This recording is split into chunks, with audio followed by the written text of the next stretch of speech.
Viewers, our top story, a big focus this hour. The ICE summit in Alaska between the presidents of America and Russia concluded the longest face-to-face meeting between the two leaders. After Helsinki, which was in 2018, they met now in 2025. By Donald Trump's own metric, this meeting was a success. He said going into the summit that if he felt that it was not leading to anything positive, he would walk out in minutes. He stayed for the longest time he's ever met Vladimir Putin. On your screens are those visuals that tell what really happened in Anchorage in Alaska, where the two leaders met. Donald Trump rolled out the red carpet for Vladimir Putin.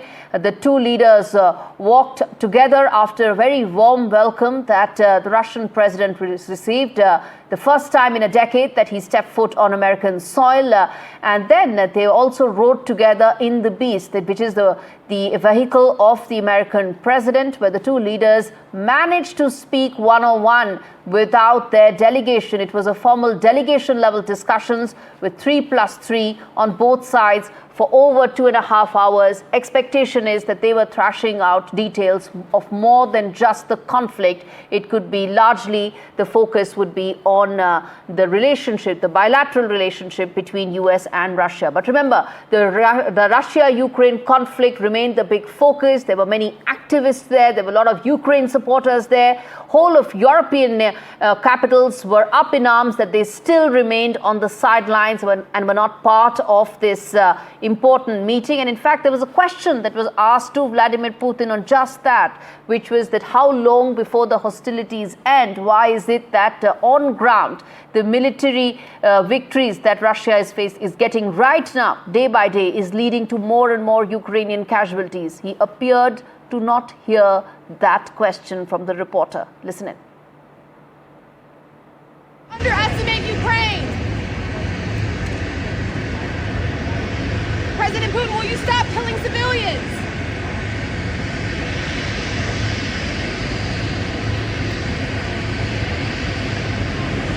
President Putin, how can the U.S. trust your word? All right, those were some questions put forth to Vladimir Putin, which he appeared to not hear. Let's also now play out the soundbite of Donald Trump at the press conference, where the two leaders read out their press spoke but did not take any questions. He said, Donald Trump said that there is still no deal on the table. Remember, the ICE summit has ended without any formal agreement about how to end the Russia-Ukraine conflict. Listen in to what the American president said. I will say that I believe we had a very productive meeting. There were many, many points that we agreed on, most of them, I would say, a couple of big ones that we haven't quite gotten there, but we've made some headway. So there's no deal until there's a deal. I will call up NATO in a little while. I will call up the various people that I think are appropriate, and I'll, of course, call up President Zelensky and tell him about today's meeting. It's ultimately up to them. They're going to have to agree with what Marco and Steve and some of the great people from the Trump administration who've come here, Scott and John Radcliffe. Thank you very much. Today, when President Trump saying that if he was the president back then, there will be no war. And I'm quite sure that it would indeed be so. I can confirm that. I think that overall, me and President Trump have built a very good, businesslike and trustworthy contact. And I have every reason to believe that moving down this path, we can come, and the sooner the better, to the end of the conflict in Ukraine. Thank you. As I've said, the situation in Ukraine has to do with fundamental threats to our security. Moreover, we've always considered the Ukrainian nation, and I've said it multiple times, a brotherly nation, however strange it may sound in these conditions. We have the same roots, and everything that's happening is a tragedy for us and terrible wound. Therefore, the country is sincerely interested in putting an end to it. At the same time, we're convinced that in order to make the settlement lasting and long-term, we need to eliminate all the primary roots the primary causes of that conflict, and we've said it multiple times, to consider all legitimate concerns of Russia and to reinstate a just balance of security in Europe and in the world on the whole. And I agree with President Trump, as he has said today, that naturally the security of Ukraine should be ensured as well. Naturally, we are prepared to work on that. Mr. President, I'd like to thank you very much, and we'll speak to you very soon and probably see you again very soon. Thank you very much, Vladimir. Next time in Moscow. Oh, that's an interesting one. I don't know. I'll get a little heat on that one, but I could see it possibly happening. Thank you very much, Vladimir. And thank you all. The meeting that went on for over 2.5 hours between President Trump and President Putin, along with two members each in their delegation, ended up with no deal here at the joint base, the joint U.S. military base in Anchorage. This meeting, which was quoted as a high-stakes meeting, which was highly anticipated, ended up with no deal or ceasefire. And President Trump said, till there is a deal, there is no deal, which means that now the delegations, and specifically President Trump himself, he said, will be talking to NATO and the Ukraine president. And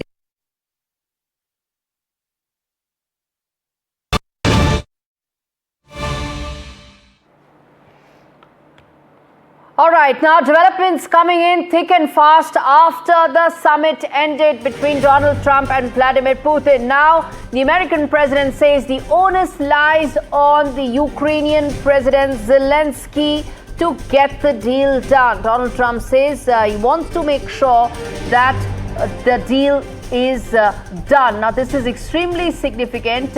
Remember, Ukraine was not part of the summit. They've said all along that we will not allow any decision regarding our future to be taken without us being present on the table. That has never been the case so far with regard to the Trump administration. In terms of what happens next, Donald Trump has made it absolutely clear that for a deal to go through, there is a big and loud message that he has sent to the Ukrainian President Volodymyr Zelensky, that if you want the deal, then you've got to agree. That seems to be the tone as far as this is concerned. All right, let's go back to Maha Siddiqui, my colleague, joining us live from Anchorage. Maha, we've been speaking through the last couple of hours about this summit, but now developments and after effects have started coming in. Ukraine needs to come in line for any potential deal to actually happen. That seems to be the message here.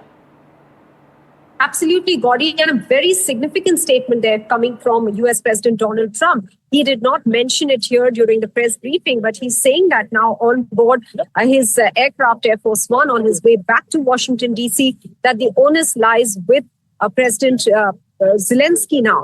Now, a similar kind of indication was given by President Putin at the press conference, because President Putin indicated that that President Zelensky now has to take this forward. And in fact, he said, I hope that Ukraine doesn't torpedo this effort and go into some sort of a back channel dialogue. So clearly now, both sides have together pushed the ball in Ukraine's court, but all will depend on what President Putin has agreed to. And that is something that we have not been told. It has not been made clear what are the points on which there was an agreement between the two sides, that is, US and Russia, as they sat down for over 2.5 hours and discussed those points. Some of the points that Russia had already said in the past and in the memorandum in June for a peace deal with Ukraine were points that were totally unacceptable to Ukraine. For instance, that of not being a claimant to the membership of NATO, reducing their army, or territorial swap.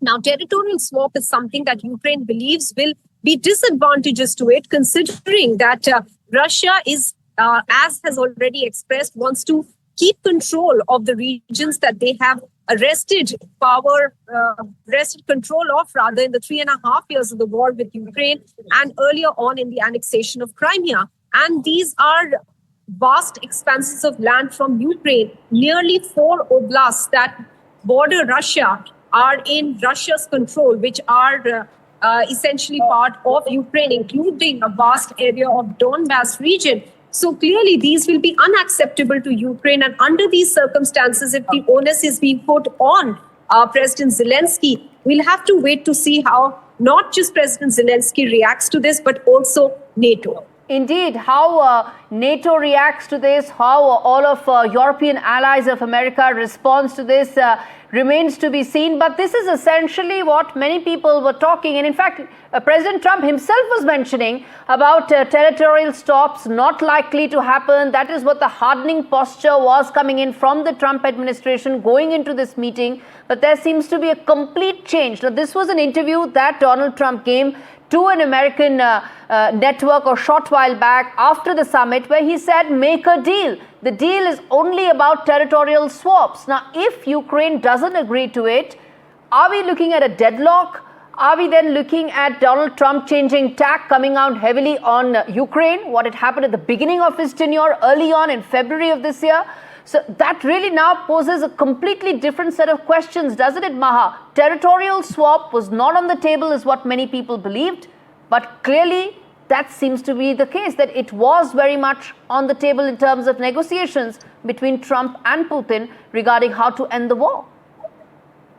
So on the flight, while he was coming from Washington, D.C. to Alaska this morning, this specific question was asked by a reporter about the possibility of a territorial swap. And he did say that we will discuss that issue, but ultimately the decision has to be taken by Ukraine. But now it appears that he has discussed the matter and just simply thrown the ball in Ukraine's court to have a deal now. The deal at which cost, we do not know. What are the territories that are being looked at for swapping? There is no clarity on that. Moreover, when this phrase territorial swap is used, many are asking, what is this swap really going to look like? The word swap means that there has to be give and take. But what is it that Russia is willing to give in return for the territory that they are demanding from Ukraine, which they have wrested control of under this aggression that they have enforced against Ukraine over the past 3.5 years? So very serious questions at play now. What is it exactly that has been discussed? How this deal is going to be, structured? All these questions are remaining at the moment. Gauri, what is also surprising is that if the onus were to be put on President Zelensky, then that should have come through even in the press conference as well. When President Trump said that he's going to speak to President Zelensky and to NATO, and finally the decision will be taken after all these consultations, suddenly within an hour on the flight to say the onus is completely now with President Zelensky, also changing tune from the morning when a reporter on board asked him about if Russia is not willing to make a deal, will you go hammer and tongs against them? And he said, yes, there will be serious consequences for Russia. It seems that President Putin has been able to convince President Trump that he is in the clear and that he is willing to make a deal. But the real problem is Ukraine. And will that line of thought be acceptable to Europe and Ukraine? That is a very big question. Maha, stay with me because I want to now quickly tell our viewers what is the amount of territory that Russia actually holds right now in this 3.5-year-long war. Now, Crimea is something that Russia annexed in 2014, 9 years back. That time, Barack Obama was the US president. In addition to that, there is also the Donbass region, the Luhansk region. Then there is Zaporizhia. That is another important region. And lastly, Kherson. Put together, all of this adds up to about 20%, a little under 20% of overall Ukrainian territory. You're talking about a 1/5 of Ukraine here, Maha, which is why it is so significant, which is why it's a red line, not just for Ukraine, but for the entire NATO, for all of EU allies of America, that how can a country now go ahead and swap 1/5 of its territory to be able to ensure it gets some sort of a peace formula going. Is Maha still with us? Okay, Maha, let me come back to you and ask you this before I get in Vishal, which is that we're talking about a territory that's 1/5 of overall Ukrainian territory. How can that actually go through? Then are we then looking at, red lines of EU, red lines of NATO, and potentially deal breakers here? Yes, absolutely. And for a sovereign nation to give up its territory sets a very bad precedent for the world as well. While neighbors can grab territory from the others, that doesn't set a very good example. And in this context, therefore, as Europe has been saying for the last 3.5 years, and Ukraine has been saying for the last 3.5 years, that this is a no-go zone, that we are not going to negotiate on territory which belongs to us and that which has been forcefully taken away from us. Of course, if you listen to Russia's point of view, there's this completely a different viewpoint.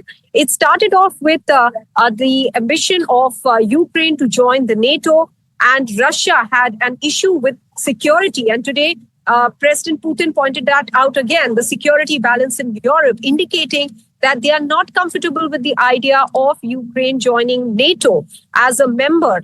Meanwhile, many, even at that time, believed that this was a smokescreen, that this wasn't the real threat that Putin had, and rather he was using this as an excuse to go and wage a war against Ukraine, and that this was entirely the imperialistic ambitions, territorial grab that Russia was conducting. And if at all the issue now is boiling down to territorial swap, we still do not know. Let there be clarity on that issue, Gauri. Then it comes back to the same point. Was the war only about grabbing territory? Was it nothing to do with the NATO membership of Ukraine?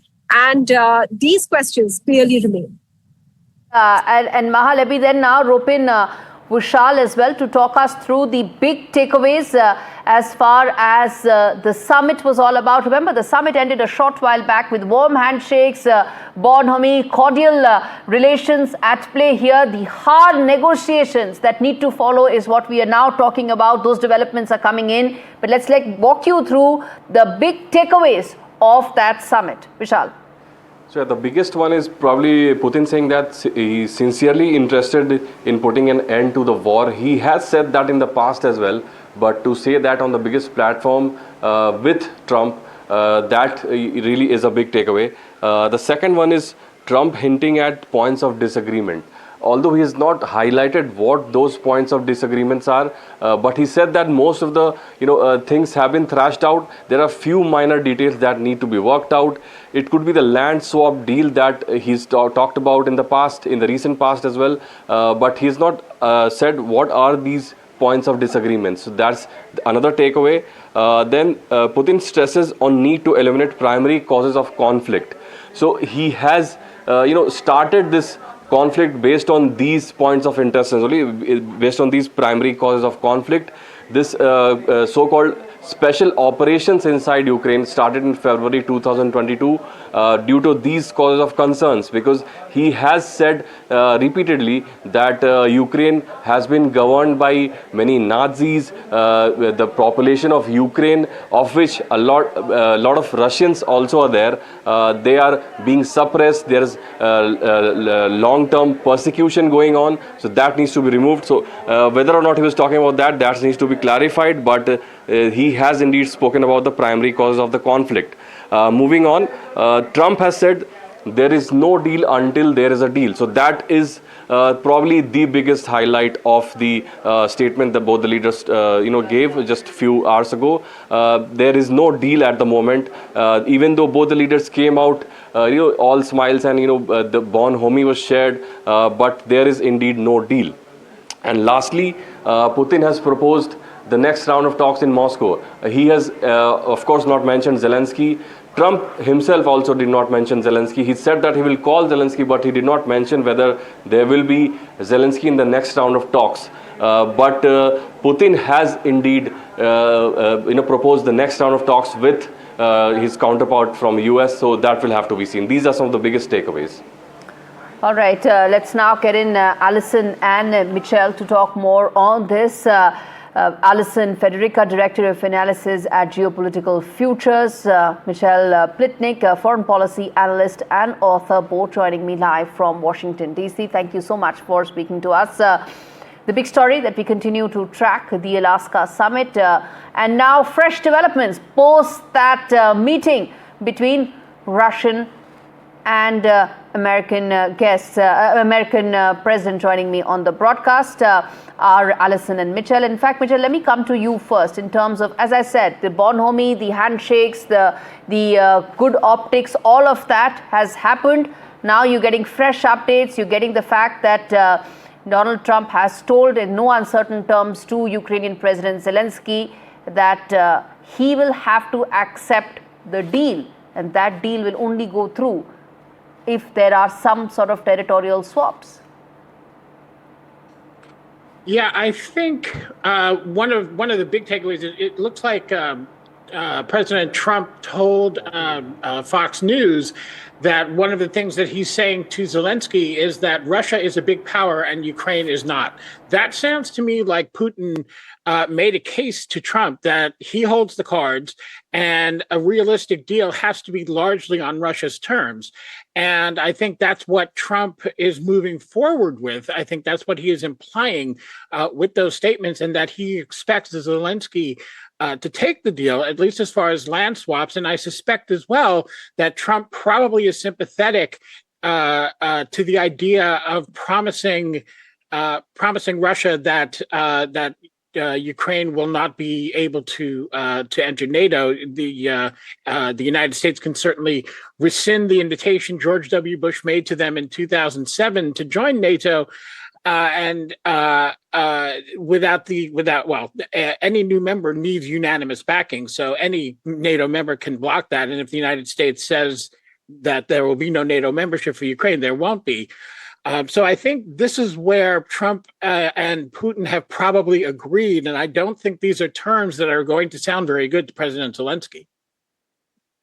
Certainly won't. And it's not just Zelensky alone. Remember, the entire EU ally network of America, NATO, all of them have been very clear that they want to be part of any discussions about the future of Ukraine, including Zelensky himself, who needs to be on the table, because you cannot decide about a country till that country is represented as well. Alison, your thoughts on these updates that are coming in, fresh developments coming in, and also a huge change in stance for Donald Trump. You know, about an hour back, we had those good optics where he said no deal till there is actually a deal. And, you know, it seemed to suggest that there is progress. But now what you're hearing is a completely different stance of the American president, that Ukraine will have to accept what's on the table.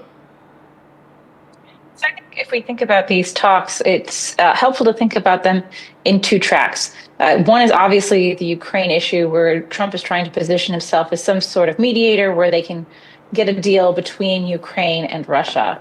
At the same time, it's also about the U.S.-Russian relationship, and that is a much broader spectrum than just Ukraine. The sanctions, the Caucasus, a bunch of other places and interests come into play when we think about the U.S. and Russia. What the U.S. can do, and what they're trying to do, I think, here in this case, is they have a broad framework and agreement with Russia. They've obviously agreed to certain aspects of a deal. Putin cannot walk away from Ukraine without keeping some of the territories that were gained. That's just a non-starter for him. What the U.S. can't do is tell Zelensky, you have to accept this deal. However, Ukraine requires U.S. and European financial and military support to continue their war effort. So should the U.S. again, change its stance and movement in terms of what it's willing to offer Ukrainian support, that could significantly constrain what Ukraine is able to do. The EU also would be put in the position of, how do we support Ukraine? They would actually have to put their money where their mouth is. They've given Ukraine some money this week, but that money came from frozen Russian assets, not necessarily from the EU.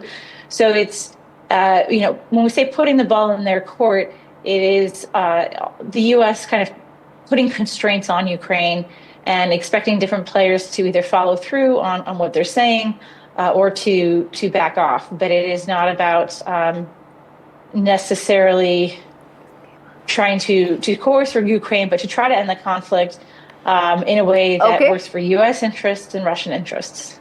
19% of Ukraine is under Russian control right now. 19%. Some very large regions. There is Crimea, there is Kherson, there is Donbass, and several others. for territorial swap to happen, for any deal to happen, if the condition is that Ukraine will have to give up all or some part of this territory, then it's all set to be a deal breaker. What happens then is what we are going to now focus on, and what could be the roadmap in terms of the Russia-Ukraine conflict. We will now focus on that after this very short break. Viewers, stay with us.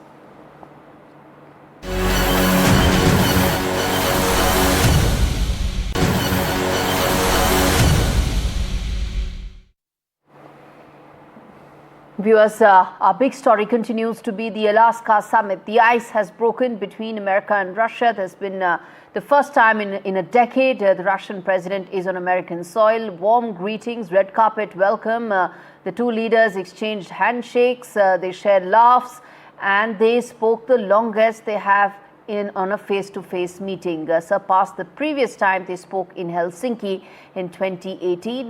Now, has this laid the groundwork for how the Russia-Ukraine conflict will end, or has this laid the groundwork for how Russia-America relationship will now look during the Trump administration for the remainder part of his term, where he's focused on trade, he's focused on critical minerals to be a key aspect of America's relationship with Russia. But the big story, the big update that's come in now, that hours after the summit ended, actually just about a little after an hour the summit ended, President Trump has told an American network that it's now up to Zelensky to take the deal. Now, what's this deal that is in the offing? We don't know. The contours of that hasn't been publicly shared, but it could be the land swap deal.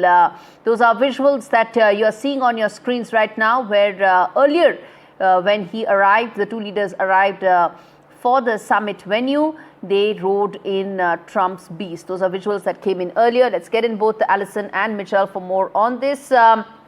We've been speaking about what could be the potential roadmap or a potential ceasefire deal or agreement that would end the Russia-Ukraine conflict. But the tone, the tenor, the messaging that's come from Donald Trump indicates that the onus will lie solely on Ukraine to accept a deal that it may not do so, given that it would involve a very large amount of its territory going away from it forever and coming under Russian control. Does that mean that we've come back to where we started in terms of 3.5 years later? It's pretty much a deal breaker, Michelle. You could say we've come back to where we started, but there's a big difference, which is who's in the White House and what their disposition towards Russia is. Donald Trump obviously is much more friendly towards Vladimir Putin than Joe Biden was.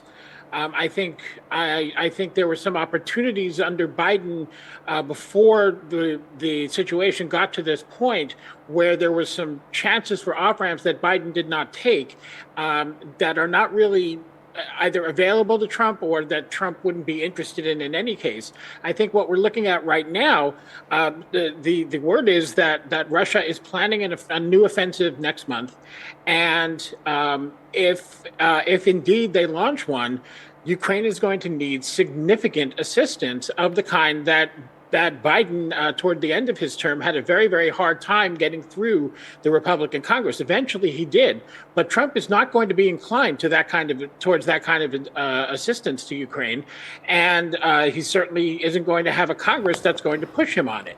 Mm-hmm. So this is, again, I think this comes back to the question of what Trump said about really Russia being the big power and Ukraine not being a big power, implying that Russia really holds the strategic advantage. And I think Trump is basically saying, look, you don't have the hand to play, something that he said to Zelensky months ago in the White House. And but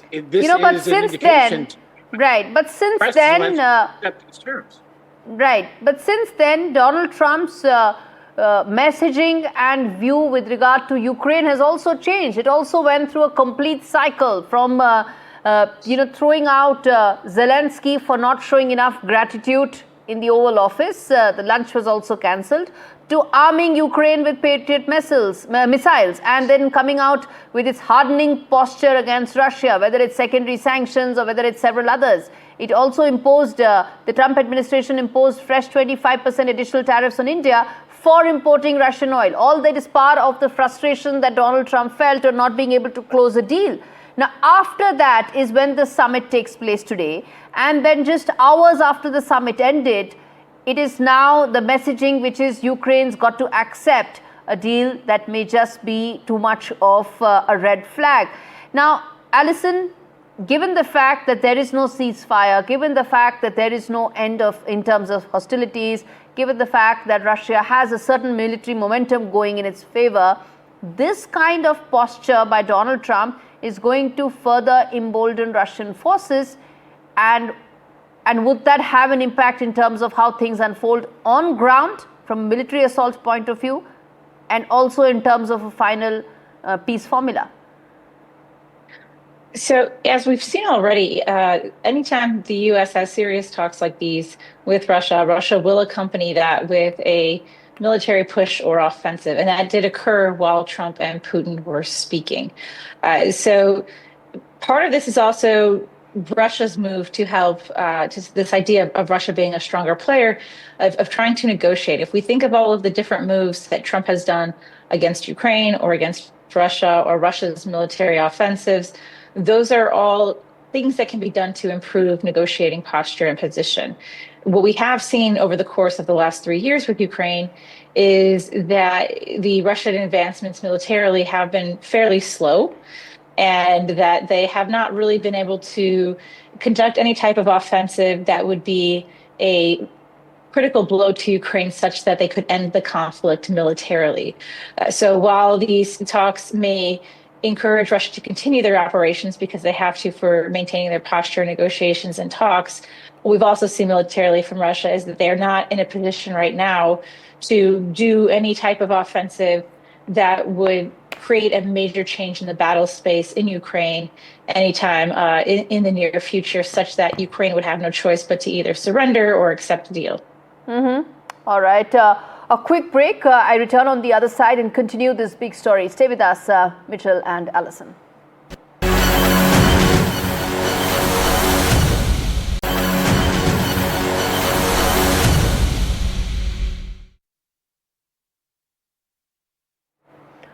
Viewers, the big story that NDTV has been focusing on, the ice summit, the Alaska summit in Anchorage has broken ice between Russia and America. But the ceasefire, a deal, the roadmap to ending the Ukraine-Russia conflict remains elusive. No clarity on when, if that will happen. All we know is that there is a possibility of a second summit that may take place in Moscow. That's what Vladimir Putin proposed, mind you, in English for the world to understand and acknowledge that it was the Russian president offering Moscow as a potential venue for the second summit, with Donald Trump first saying that he's going to get a lot of flack or heat for it, but then said he could work around it. Does that mean that the two leaders will meet next in Moscow, or is this yet another instance of good optics that's been at play? Visuals we are putting out showing you instances of smiles, of handshakes, even as the elusive deal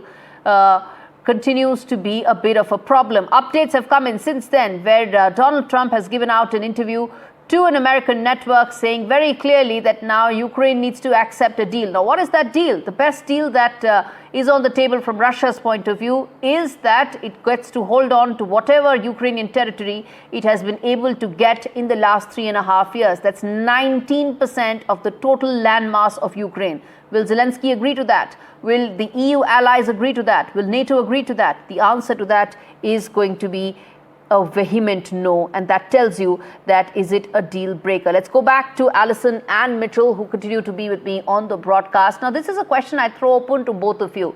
We've seen a lot of optics at play. We've seen a lot of grand gestures, warm handshakes. All of that is there at play. But essentially, there is no peace formula. Where do we go from here beyond this big messaging that now Donald Trump is doing to Zelensky? Where does the world go from here?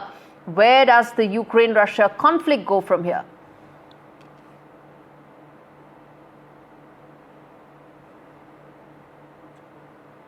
Mitchell, start first. Yeah. Well, okay. I think we're going to a place where right now Trump and Putin have now rewarmed their relationship after, as you pointed out, a sort of rough patch where Trump got very angry and took some steps against Ukraine, against Putin.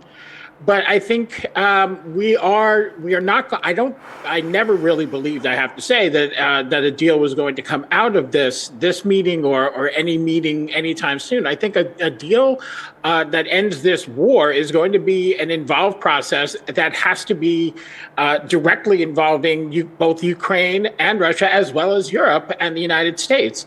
That's not what we're seeing right now. So I don't see this being resolved. I do see the problem becoming more and more entrenched and more dangerous, frankly, for Ukraine as U.S. support for Ukraine becomes more and more tenuous. Once again, I go back to the fact that I don't see the United States coming up with the massive kind of aid packages that have been required for just to sustain their losses at the level that they've already experienced them and not to lose more. So I think Ukraine is going to feel that its back is against the wall. They're going to turn to Europe. And the real question is how Europe decides to respond to this, because the only way Ukraine is going to have options is if Europe is willing to really step up in a way they have not, and I'm not sure they're even able to, but they certainly have not done so far. Mm-hmm. Indeed, which also brings me to ask Alison this question about, here in India, here in New Delhi, we've been wondering as to why is it that Donald Trump just woke up one day and decided to impose additional 25% tariffs on importing Russian oil. India is not the only one, most certainly not the largest one, to be importing Russian oil. Many people try to say that it could be because of his growing frustration of not being able to close a deal with Vladimir Putin, and which is why he decided to impose these additional tariffs on India for importing Russian oil. Now, the question is, with no secondary sanctions being imposed afresh, though there was threat of it, do you think that there will now be further change in tack going forward in terms of how the Trump administration views Russia going forward in the wake of these fresh Bonhomme visuals and fresh threatening tone to Zelensky?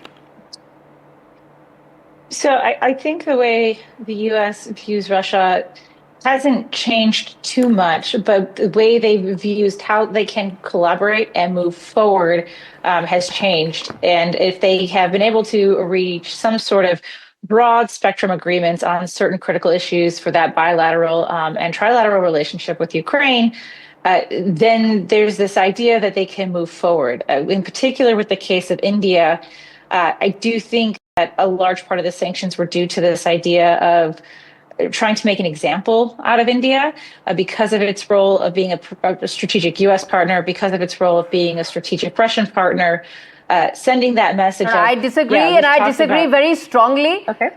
Which is that, this business of trying to make an example out of India is not going to work, because this also just exposes American hypocrisy. The fact that you tried to do this with China, it came back. They've also imposed their fresh tariffs on America. There's not a word on EU because you cannot do anything about it. EU imports the maximum amount of Russian oil and natural gas as well. So this just exposes hypocrisy on the Trump administration's part, and also the fact that India has responded. We are not going to agree to any trade deal till the time it is on our terms. It's as simple as that. So I take the part in terms of how this is likely to shape up the Trump administration's view going forward, but I disagree on the statement that you made with regard to India. On that note, stay with us. We're going to take a quick break. We return with more updates and developments on this big story that we're tracking. Stay with us, viewers.